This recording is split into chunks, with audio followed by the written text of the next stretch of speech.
உணவே ஜீவசக்தி, உணர்வே பிரம்மஞானம். அன்பே சிவம், மனமே குரு. குரு குருமார்களுடைய ஆசியோடும் சித்தர்களுடைய ஆசியோடும் மகான் தத்துவராயருடைய அருளாசியோடும் உடுமலை பிரம்மஞான குழு பாடசாலை சார்பிலும் உங்கள் அனைவருக்கும் ஆத்ம வணக்கம். போன பதிவில் இந்த நிலைகள், அதாவது 19 நிலைகளை பற்றி சொல்லியிருந்தேன்னா அந்த வரிசைப்படுத்தலை அந்த இதுகளை. இப்போ அந்த வகையில் பார்த்தா இந்த 500 வருஷத்துக்கு முன்னாடியே பார்த்தீங்க அப்படின்னு சொன்னால் மகான் தத்துவராயர் தான் இதை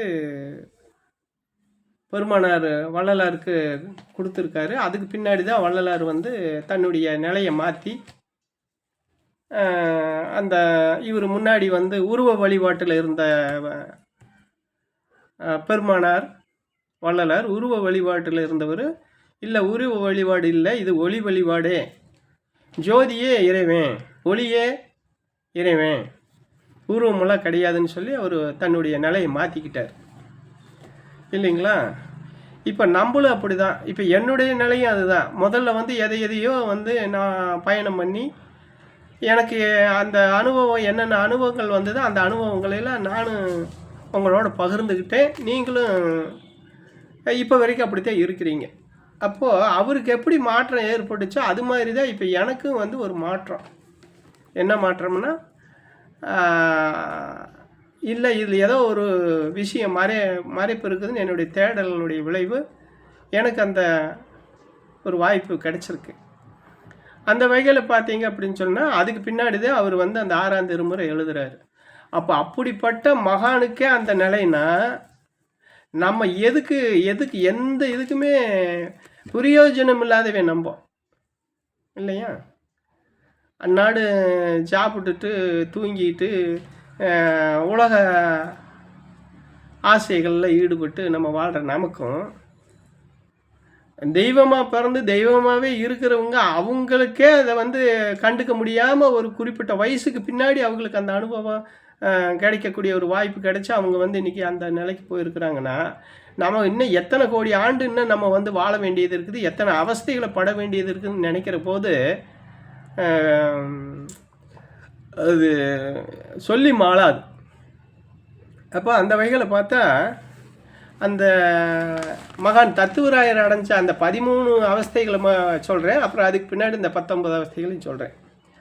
இதில் முதல்ல பார்த்தீங்க அப்படின்னு சொன்னால் ஒரு மனிதனுக்கு சாக்கிரம், சொப்பனம், சுளுத்தி, துரியம், துரியாதீதம் அப்படின்னு சொல்லி 5 அவஸ்தைகள்.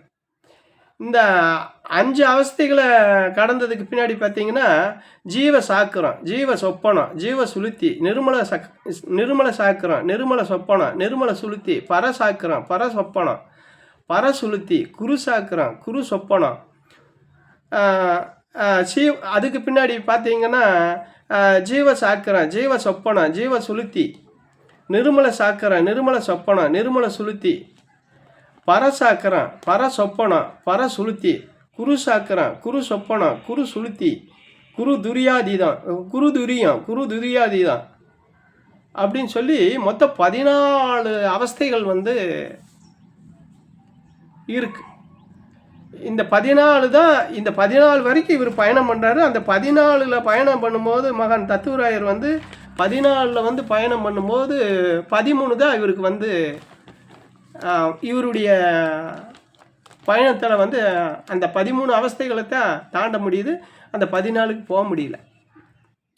அதுக்கு பின்னாடி பார்த்தீங்கன்னா இந்த 13க்கு பின்னாடி இன்னும் 6 இருக்குது, 19க்கு போகணும். அப்படி போனால் மட்டும்தான் அந்த முழு ஒளி தேகத்தை பெற முடியும். அப்போ இந்த 13லேயே இவருடைய நிலை என்னென்னா உங்களுக்கு பிரணவ தேகம். இவருக்கு தத்துவராயருக்கு என்ன வருது, பிரணவ தேகம் வருது. அது இப்போ இதில் எப்படி இந்த படிநிலைகள் சொல்லணுமோ அந்த தேகத்திலேயே நிறையா வகைகள் இருக்குது, அதை பற்றியும் நம்ம பேசுவோம்.